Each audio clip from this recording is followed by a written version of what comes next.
Simple, আমি কোনো fashion try করি না, কাউকে ফলো করি না, নিজের মতো একদম নিজের মতন করে ন্যাচারাল থাকার চেষ্টা আচ্ছা করি। সো ড্রেসের ক্ষেত্রে কোন ধরনের পোশাকে বেশি স্বাচ্ছন্দ্য? ড্রেসের মধ্যে আমি সবচাইতে বেশি ভালোবাসি শাড়ি। শাড়ি পরতে আমার খুব ভালো লাগে, কমফোর্টেবল ফিল করি।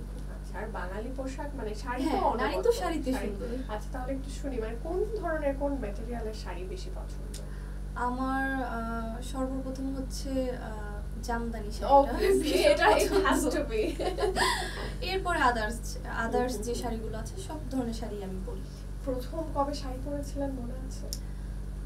প্রথম আমার স্কুলে, হাই স্কুলে, ওই যে বাৎসরিক একটা ক্রীড়া প্রতিযোগিতাতে, সাংস্কৃতিক অনুষ্ঠানে আমি দলীয় নৃত্য দিয়েছিলাম, সেখানেই প্রথম।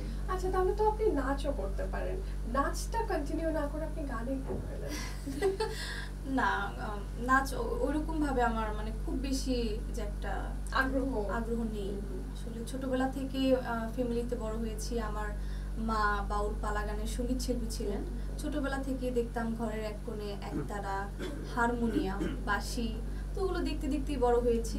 ছোটবেলা থেকে গানের প্রতি আমার খুব বেশি টান, এটা আমাকে খুব টান, সেজন্য আমি গানটাকে বেছে নিয়েছি। খুবই ভালো লাগলো। হয় কি মানে পরিবারে যেটা দেখা যায়, আমরা ম্যাক্সিমাম যারা আর্টিস্ট তাদেরকে শুনি যে পরিবার থেকে আসলে প্রথম বাধাটা আসে, অনেক অবস্টাকল পাড়ি দিতে হয়, কিন্তু যখন একই টাইমে আমি শুনি আপু যে পরিবারের কেউ খুব সাপোর্ট করেছেন এবং পরিবারের কাউকে দেখে মানে কেউ অনুপ্রাণিত হয়ে সামনের দিকে এগিয়েছে, এটা খুবই ইন্সপায়ারিং লাগে। একটু আমার মায়ের গল্পটাও শুনতে চাই। হ্যাঁ, আমার ফ্যামিলি কখনো আমাকে প্রেশার ক্রিয়েট করে নাই, সব সময় বলছে তুমি যেটা ভালোবাসো, যেটা তুমি করতে স্বাচ্ছন্দ্য বোধ করো সেটাই করো।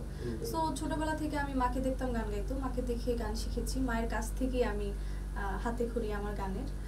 আর প্রফেশনের দিক থেকে আমার বাবা চাইতেন আমি যেন ব্যারিস্টার হই, সেই লক্ষ্যে আমি এলএলবি নিয়ে লেখাপড়া করছি।